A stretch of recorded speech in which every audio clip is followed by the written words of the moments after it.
आज हम case discuss करेंगे विश्वनाथ प्रसाद वर्सेस द्वारका प्रसाद। केस जो है वो एडमिशन पे बेस्ड है। पहले हम देख लेते हैं कि एडमिशन होता क्या है।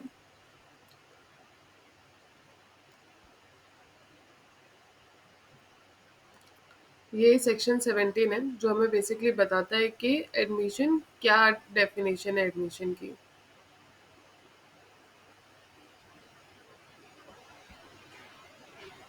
एडमिशन बेसिकली एक स्टेटमेंट है जो कि किसी भी फॉर्म में हो सकता है, या तो वो ओरल हो सकता है, वो डॉक्यूमेंट्री फॉर्म में हो सकता है, या फिर इलेक्ट्रॉनिक फॉर्म में हो सकता है, जो कि हमें सजेस्ट करता है एक इन्फ्रेंस। किसके लिए सजेस्ट करता है? फैक्ट इन इशू और रिलेवेंट फैक्ट के रिगार्डिंग वो हमें इन्फ्रेंस सजेस्ट करता है कि ऐसा हो सकता है, which is made by any person और under any circumstances hereinafter mention. जो हमें सर्कमस्टांसेस और पर्सन्स बता रखे हैं 18, 19, 20 और 21 में, ये लोग और इस सर्कमस्टांसेस में एडमिशन्स कर सकते हैं। बेसिकली एडमिशन हमेशा मेकर के अगेंस्ट में, जनरल रूल ये है कि जो भी एडमिट कर रहा है वो अपने अगेंस्ट में जब भी एडमिशन करेगा तो वो उसे अकाउंट में एडमिट किया जाएगा, वो एडमिसिबल होगा। क्यों? क्योंकि कोई भी एक नॉर्मल प्रूडेंस वाला इंसान अपने खिलाफ नहीं बोलता है।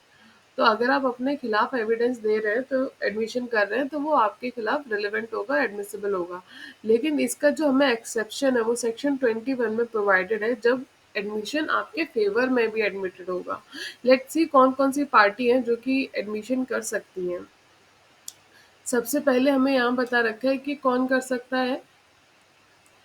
कोई भी पार्टी या फिर उसका ऑथराइज्ड एजेंट। कैसा ऑथराइज्ड एजेंट? जिसको उसने ऑथराइज कर रखा हो एडमिशन करने के लिए उसके बिहाफ पे प्रोसीडिंग में, वो कर सकता है।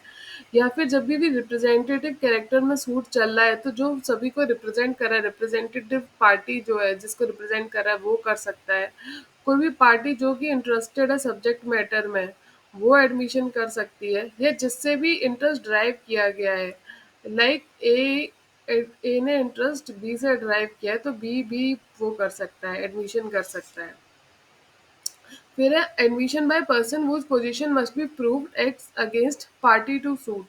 जिसकी पर्सन की पोजीशन पार्टी के अगेंस्ट में प्रूव की जा सकती है। जैसे कि आप इसे एग्जांपल से समझिए कि ए और बी, ए ने बी को ऑथराइज किया कि आप मेरे बिहाफ पे रेंट कलेक्ट करेंगे किसी भी बिल्डिंग का।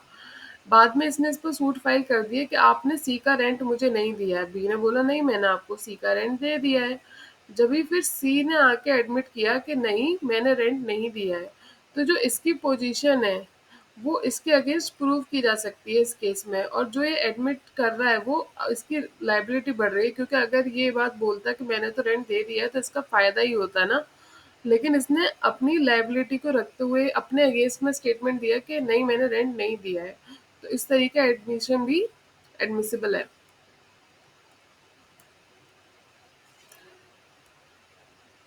नेक्स्ट हमारा और कौन सी पार्टी कर सकती है?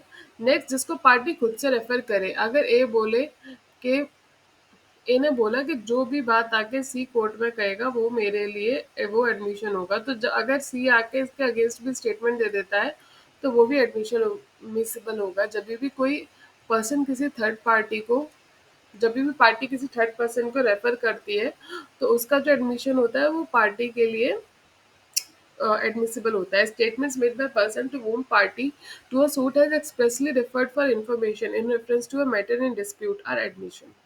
The question is whether a horse sold by A to B, illustration A, क्या जिसमें क्वेश्चन है कि ए ने बी को हॉर्स बेचा। A says to B go and ask C, C knows all about this, his statement is an admission. जब भी वो थर्ड पार्टी को रेफर करता है तो जो भी थर्ड पार्टी एडमिट करेगी वो उसके खिलाफ ऐसे एडमिशन लिया जाएगा। नेक्स्ट हमारा सेक्शन 21। 21 हमें जनरल रूल के बारे में बताता है, जो हमारा बहुत रिलेवेंट सेक्शन भी है। Admissions are relevant and proved as against the person who makes them.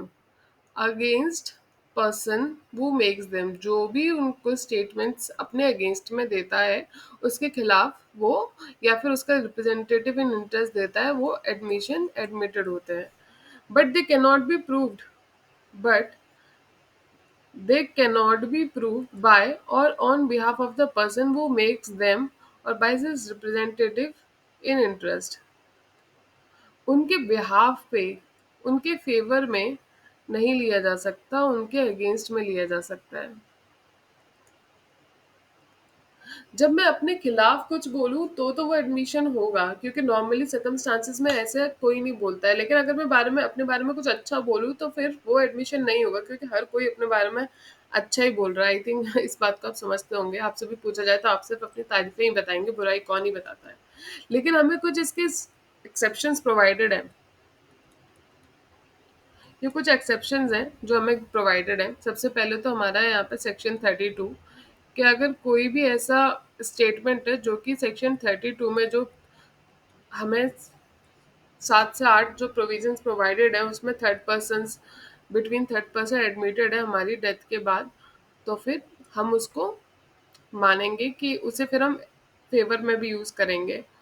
Next है हमारा कि जब भी कोई एडमिशन किया गया हो, जब वो जो स्टेट ऑफ माइंड और बॉडी है वो एग्जिस्टेड है, वो एग्जिस्ट कर रही हो। जैसे कि मेरे को कोई बीमारी थी और उस बीमारी का मैंने जिक्र करते हुए एक लेटर लिखा, जब मेरे को वो बीमारी थी, डॉक्टर को एक्सप्लेन करते हुए कि क्या मेरे वो है। बाद में मैं जब केस आया तो मैं उस लेटर को यूज कर सकती हूँ, ये बस शो करने के लिए उस टाइम का वो लेटर जब मेरे को बीमारी थी कि हाँ ये सर्टेन कंडीशन एग्जिस्ट करती थी। मतलब जब वो बॉडी या माइंड की जो कंडीशन थी वो एग्जिस्ट करती थी, और उसको जो हमारा conduct accompanied by the conduct render is falsehood improbable, और मैं वो डॉक्टर को लिख के भेज के अपना इलाज चलवा रही हूँ मेरे पास, तो वो कंडीशन एडमिशन मानी जाएगी। मतलब जब भी हमारे पास, जैसे कि हम इंश्योरेंस में देखते हैं ना, इंश्योरेंस में जब भी हमें क्लेम करना होता है हमें वो सारे डॉक्यूमेंट्स लगाने होते हैं। बेसिकली वो क्या है, वो उस समय हमारी जो कंडीशन और बॉडी माइंड की एग्जिस्ट कर रही थी वो उसका प्रूफ है।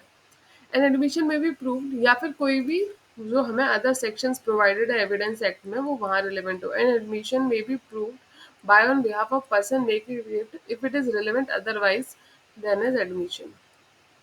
अगर वो किसी और सेक्शन में एज एन एडमिशन रिलेवेंट है तो फिर उसे हम रिलेवेंट मान लेंगे। तो हमने क्या क्या डिस्कस किया, सॉरी, हमने सबसे पहले सेक्शन 17 डिस्कस किया। उसके बाद कौन कौन पार्टी किन सर्कमस्टांसेस में कर सकते हैं, उसके लिए 18, 90, 20 एंड 21 डिस्कस किया। इसमें इसके एक्सेप्शंस भी प्रोवाइडेड थे, इसमें पार्टीज का जिक्र था और ये हमें एक बेसिक डेफिनेशन प्रोवाइड कर रहा था। अब जो हमारा सेक्शन है इसमें ज़्यादा कुछ नहीं है। इसमें जो पार्टीशन का सूट है उसमें जो प्लेंटिफ है उन्होंने सूट फाइल कर रखा है, लेकिन इसमें जो डिफेंडेंट नंबर 8 है उसने पहले ही उन कुछ प्रॉपर्टीज के रिगार्डिंग एडमिशन कर रखा है जो कि इन प्लेंटिफ का फादर है। जिसमें डिफेंडेंट नंबर 8 है उसने पहली एडमिशन कर रहा है कि जो ये प्रॉपर्टी है ना वो डिफेंडेंट नंबर 1 की ही है, तो उसका जो एडमिशन है वो प्लेंटिफ के अगेंस्ट यूज हो रहा है और उनके केस को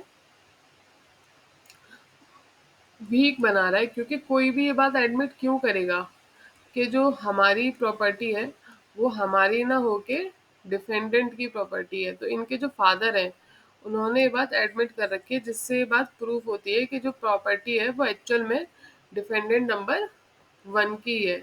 इसके फैक्ट्स ऑल तो ज़्यादा रिलेवेंट नहीं है, बट अपनी अंडरस्टैंडिंग के लिए आप लोग एक बार उसको रीड कर सकते हैं।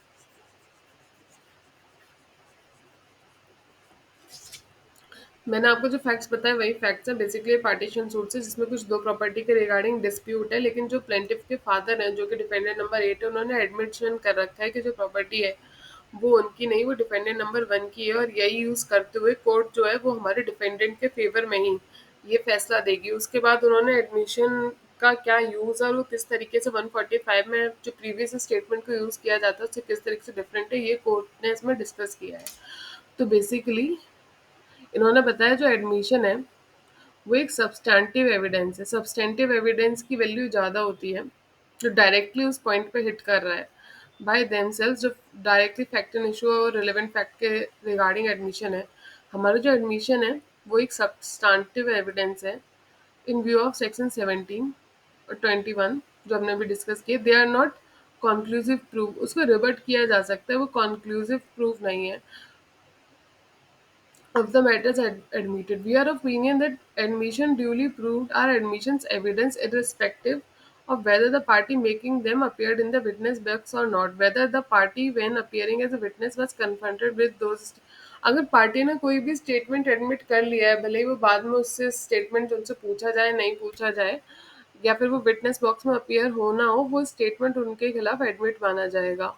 फिर उन्होंने बताया जो सेक्शन 145 में जो हम एडमिशन का यूज़ करते हैं उसके वो उसको सिर्फ हम कॉन्ट्राडिक्ट करने के लिए विटनेस को यूज़ करते हैं, जो बेसिकली जो हमारा विटनेस होता है उसकी वेरासिटी पर डाउट क्रिएट करने के लिए यूज़ किया जाता है। इसी बात को कहते हुए जो कोर्ट ने जो अपील को डिसमिस कर दिया। तो जो हमारे जो प्लेंटिफ के फादर ने जो एडमिशन किया वो यूज़ होते हुए प्रॉपर्टी जो है हमारे डिफेंडेंट की ही बताई गई।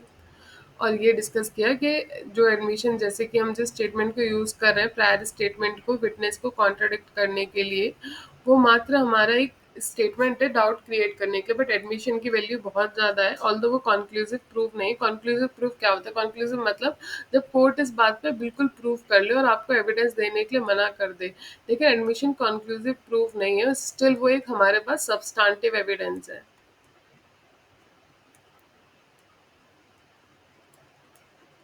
जो पार्टी जिसने बोला है उसके अगेंस्ट में यूज़ किया जा सकता है।